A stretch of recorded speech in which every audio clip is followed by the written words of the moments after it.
এটি ছিল একটি সময় ক্যাপসুল যা পুরো 50 বছর ধরে বন্ধ ছিল। যখন সেটি খোলা হলো তখন তার ভেতরে কিছু পুরনো শিশুদের আঁকা ভবিষ্যতের স্কেচ রাখা ছিল। ক্যাপসুলটি খোলার পর প্রিন্সিপাল তার ভেতর থেকে কিছু চিঠি বের করতে শুরু করলেন এবং কোনো ক্রম না মেনে শিশুদের মধ্যে বিলি করতে শুরু করলেন।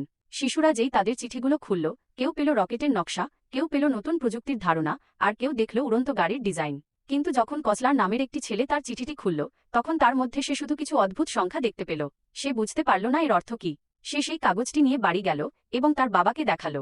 তার বাবা কেজ MIT-তে অ্যাস্ট্রোফিজিক্সের অধ্যাপক ছিলেন এবং সংখ্যার বিষয়ে খুব বিশেষজ্ঞ ছিলেন।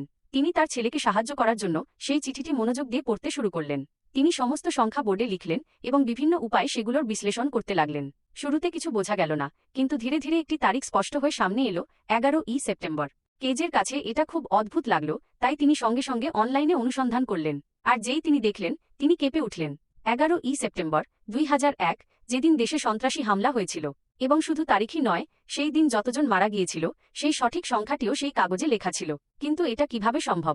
সেই চিঠিটি তো 1959 সালে লেখা হয়েছিল, অর্থাৎ কেউ 50 বছর আগেই এই সব কিছুর ভবিষ্যদ্বাণী করে দিয়েছিল, তাও এত সঠিকভাবে। এবার কেজ বাকি সংখ্যাগুলো আরও গভীরভাবে দেখার সিদ্ধান্ত নিলেন। তিনি সমস্ত সংখ্যা তার কম্পিউটারে দিলেন এবং যে তারিখগুলো বেরিয়ে এলো তা পৃথিবীর বড় বড় ঘটনাগুলির সাথে মিলে যাচ্ছিল।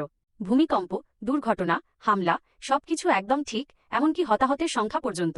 যেই এই সংখ্যাগুলো লিখেছিল তার কাছে আসন্ন বড় ঘটনাপ্রবাহের সম্পূর্ণ তথ্য ছিল। তবে যে এটা লিখেছিল তার ভবিষ্যৎ সম্পর্কে সম্পূর্ণ ধারণা ছিল।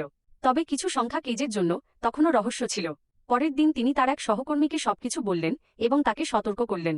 সেই কাগজ অনুযায়ী পরের বড় ঘটনাটি মাত্র 2 দিন দূরে ছিল এবং তাতে 71 জন মারা যাওয়ার কথা ছিল। কিন্তু তার সহকর্মী বললেন যে কেজ হয়তো বেশি ভাবছেন, তার বিশ্রাম নেওয়া উচিত। কেজ কিছুটা মন খারাপ করে বাড়ি ফিরলেন। তিনি টিভি চালু করলেন এবং সংবাদ চ্যানেলগুলিতে নজর রাখতে লাগলেন। অবশেষে সেই দিনটি এলো যা কাগজে লেখা ছিল।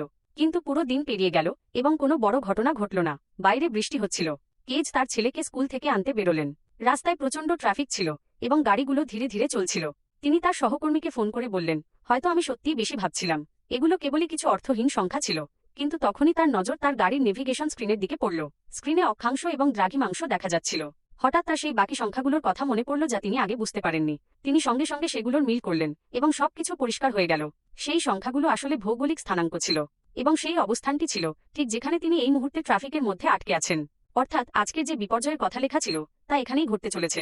কেজ একজন পুলিশ অফিসারকে জানানোর চেষ্টা করলেন, কিন্তু যেই তিনি কিছু বলতে গেলেন পুলিশের মুখ সাদা হয়ে গেল এবং সে কিছু না বলে দৌড়ে পালালো। কেজ পিছনে ফিরে তাকালেন এবং ঠিক সেই মুহূর্তে তার চোখের সামনে সেই বিপর্যয়টি ঘটল যার ভবিষ্যদ্বাণী তিনি করেছিলেন। তো বন্ধুরা, ভাবুন যদি আপনারা আগে থেকে কোনো বিপর্যয় ঘটার খবর পেয়ে যান, তাহলে আপনারা কি করবেন?